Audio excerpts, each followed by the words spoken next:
Good morning, everybody, and welcome back to the channel. So we're gonna go pick up a piece of equipment that I purchased. Probably one of the most dangerous pieces of equipment I've ever bought. So I'm pretty excited about this one. It's something that I've always wanted.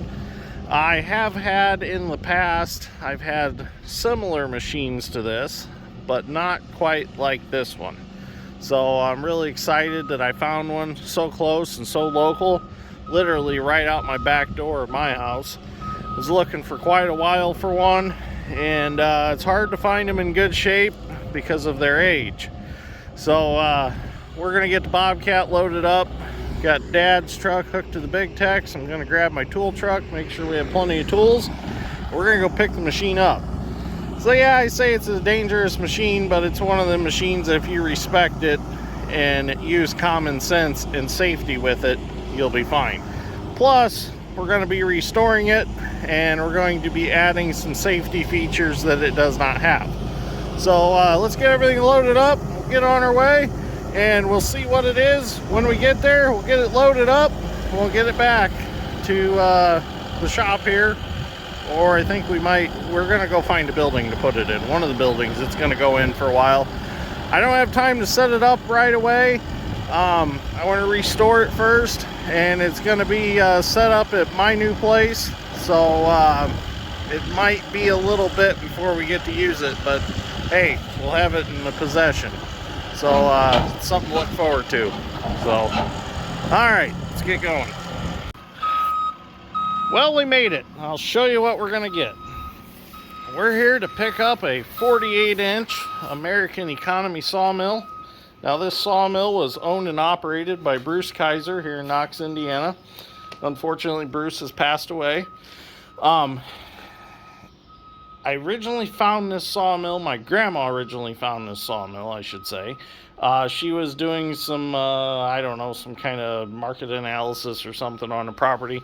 And she calls me and she's like, I think I found you a sawmill. She's like, I know you've been looking for one. She's like, it looks kind of dangerous though. I'm like, that's exactly what I'm wanting. So I got in touch with Steve, which Steve was Bruce's son-in-law. And we started talking back and forth, and ended up striking a deal on this beautiful sawmill here. And the four daughters wanted to see it go to somebody that would actually bring it back to life and restore it and get it running again. And as you can see, it's in really nice shape. So there's not going to be too much to do to get it back operational, which it's operational really right now if the engine would run, which looks like it would run. So what I'm going to do is I'm going to set it back up. And the sawmill's name is going to be Bruce, because I always try to, any piece of equipment that I get that was formerly owned by somebody, I usually kind of name it after the owner that owned it. So this sawmill's name will be Bruce. So Bruce's Sawmill. So George and I are going to start getting everything taken apart, and we'll get it loaded on the trailer and we'll get it back home. So we're going to have to do some measuring because Bruce put it on some concrete foundations here. Originally, it was just set up that it was sitting on, I guess, timbers, and they said the problem with that was freeze and thaw would move it around. So they came up with this concrete idea.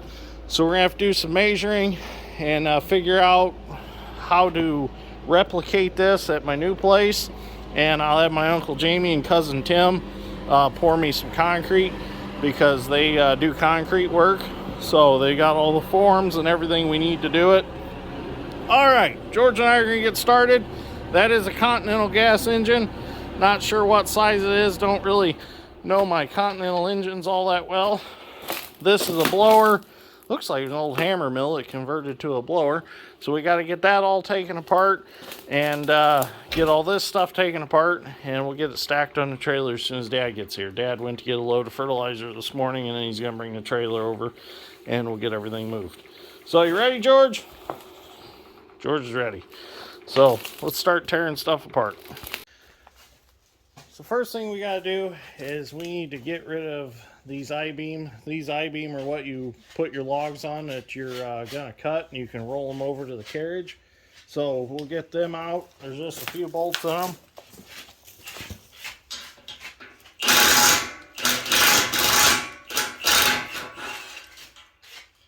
Just some big carriage bolts.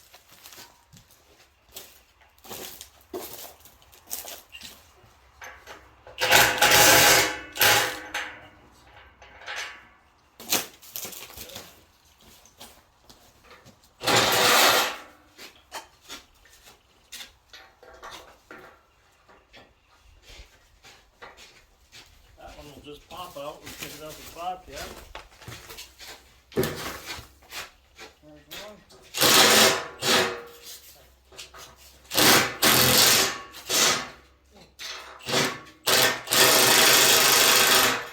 That one will pop out too.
I set the sawmill back up, we're going to go with a different sawdust removal system. That blower was originally to suck the sawdust out, but I'm going to do something different. Now we're going to try to get the stationary engine loaded up.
Okay, so we got the power unit loaded, the I-beams loaded for the logs to sit on, we got the blower on the trailer.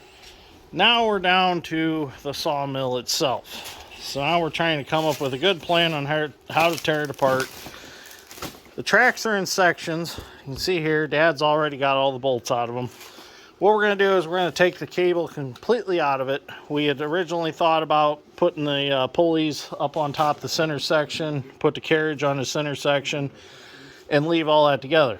Well, the problem is the shaft that runs the carriage back and forth has a drum under here, and the cable's wrapped around that drum, and there's a bearing on the end of there. So that has to be all taken apart. So the saw head basically can go in one piece, and then the carriage and the rails can go in another piece. So George is right now disconnecting the cable from that end of the carriage, and then he's going to come to this end and disconnect it, and then we'll pull all that cable out. We'll just roll it up. Looks pretty simple to restring. There's plenty of Facebook groups out there for these old carriage type sawmills, so if I have any questions, I guarantee you I'll get answers when I put it back together. I don't have any books or anything on it, unfortunately. So, but I've been watching eBay pretty close to see if I can come up with any books, and I'm sure I probably got some viewers out there that have sawmill experience that can help me with this, because we got a lot to learn. The last sawmill I had was a Norwood band sawmill, and had a lot of fun with it, but just wasn't quite happy with it cutting hardwoods. And I've always been told there's nothing better than an old circular saw type sawmill. So now we have one. And we're going to also make a way that we can run it with a pulley wheel on the 2-cylinder John Deeres, and I want to set it up so you can run it PTO or with another power unit. So there's a lot of different things we're going to do with it. And then when we reset it at home, we're going to set it up a little bit higher so it's not so close to the ground. And also we're going to do some safety equipment because there needs to be a wall here. Because this is where you stand to operate it, run the carriage back and forth. And as you can see, that blade's right there. And there's nothing here to protect you from anything flying out. So we're going to do a few things differently when we put it back together. You getting her, George? Yep. Good. All right. We'll get this all unbolted and see how many pieces we can make. Well, we can start taking out sections of track now. Got them all unbolted, pulled the cable out, rolled it up. Decided after looking at the cable, I'm just going to get a new length of cable and put back in it.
So we did figure out that the drum that pulls the carriage back and forth under there, the shaft just pokes into a bearing on the other side with a brass bushing. It's greasable. So we were able to slide that out. So now that shaft and gear's not going to be, and drum's not going to be bouncing around. So everything is unbolted here. We just need to figure out how to rig the saw head itself. I think we might actually take the blade off. I've got sockets in the truck, so I think we might actually take the big nut off, take that blade off. Make things a little bit safer. I just don't want to hurt that blade in any way, shape, or form. So then we will get that set on the trailer, and I'm going to fasten somehow the carriage to that set of rails and take that out as one unit also.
All right, last piece. We got the carriage strapped to the last set of rails.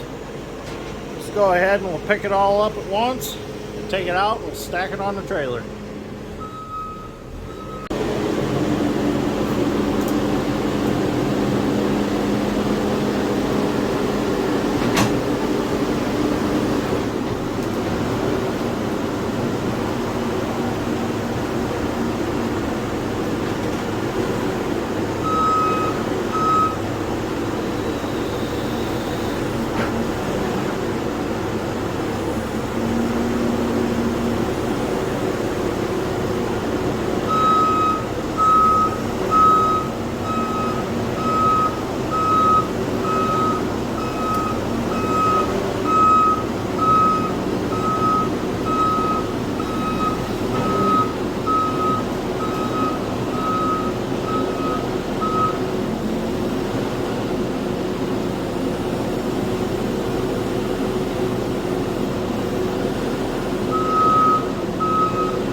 Well, there we go. Sawmill's all loaded up. Now all I gotta do is get a pad of paper and a pencil and do a little drawing and some measuring and figure out where all these concrete piers were.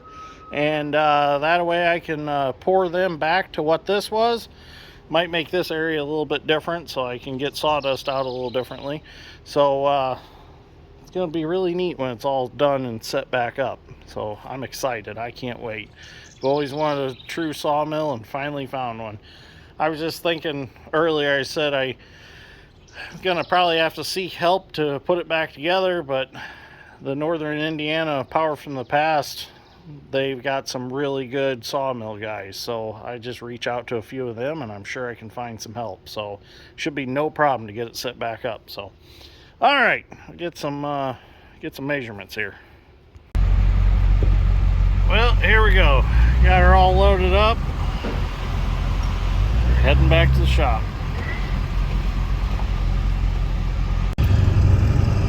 Well, I did get some more history on it. The grandson came around and he said that his grandpa had bought this sawmill in 1965, brand new. The tracks are made out of steel because the original wood ones were kind of rough. So when his grandpa retired from his teaching job, he decided to make some steel ones for it. It was originally bought as a railroad tie mill. So it was designed to originally cut railroad ties. That's why it's only got 2 log dogs instead of 3. So, and it's got a little faster carriage travel, I guess. So pretty cool. The engine is from a deuce-and-a-half military truck. That's where that one came from. It originally had a Hercules engine for it. So kind of cool to get those little bits of information. So anyways, thank you for watching. Greatly appreciate it. And we'll see you all in the next one.